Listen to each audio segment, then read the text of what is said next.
क्या ये स्नेक जैसा रैश को पहचान पाया? क्या है? हर्पिस। हर्पिस का लिटरल नेम है स्नेक जैसा जो क्रॉल करता है।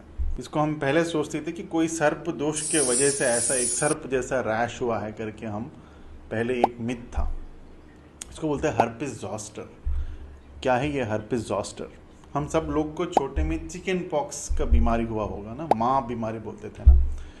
ये जो चिकन पॉक्स वायरस जो होता है, जब फीवर आता है तो ये 1 हफ्ता 10 दिन में ठीक हो जाता है। ठीक तो होता है, लेकिन ये जो चिकन पॉक्स वायरस है, वेरिसेला वायरस, शरीर को छोड़ के नहीं जाता है। ये हमारा शरीर के अंदर ही रह जाता है और ये हमारा जो गैंग्लियन है, डॉर्सल रूट गैंग्लियन, उधर जाके चुप के रहता है, शरीर से बाहर पूरा नहीं जाता है। सारा जीवन हमारे साथ रह जाता है। और हमारा शरीर का इम्यूनिटी अच्छा है तो सारा लाइफ में वो उधर डॉर्मेंट बैठा रहता है। कोई भी कारण से हमारा शरीर का इम्यूनिटी कम होता है, जैसे एज के वजह से हो या कोई इन्फेक्शन हुआ या जो भी स्ट्रेस हुआ, आपका इम्यूनिटी कम हुआ, तो ये जो वायरस है ये एक्टिव हो जाता है। एक्टिव होके जो भी नर्व उसके पास है वो नर्व के पास ग्रो होता है। इसीलिए आपने जो स्किन अल्सर्स देखे हैं, ये एक नर्व के थ्रू, हम बोलते हैं डर्माटोमल डिस्ट्रीब्यूशन।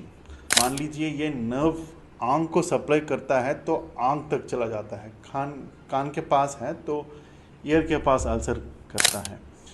तो जो भी नर्व है उधर एक लीनियर स्नेक जैसा अल्सर बनाता है। बड़ा बॉदरिंग ये है कि जो अल्सर देखने में तो खतरनाक है ही, लेकिन ये नर्व को अफेक्ट करता है, इसीलिए बड़ा स्टैबिंग पेन या बर्निंग पेन होता है। और ये जो अल्सर्स हील होने के बाद भी 3 महीने, 6 महीने और 1 साल तक ये पेन रह सकता है। उसको बोलते हैं पोस्ट हर्पेटिक न्यूरोलजिया। इसलिए इसके बारे में जानकारी रखना चाहिए। और अल्सर होके विदिन 3 डेज आप एंटीवायरल स्टार्ट करेंगे तो ये फास्ट हीलिंग हो सकता है और ये अल्सर दूसरों को ट्रांसमिट भी हो सकता है। आजकल वैक्सीन भी आया है कि जिसको इम्यूनो सप्रेशन का रिस्क है, किसी ने कैंसर का ट्रीटमेंट ले रहे हैं या किसी को एल्डरली एज है, उन लोग में हम वैक्सीन देने से, 2 डोज वैक्सीन देने से हम हर्पिस जॉस्टर को हम प्रिवेंट कर सकते हैं।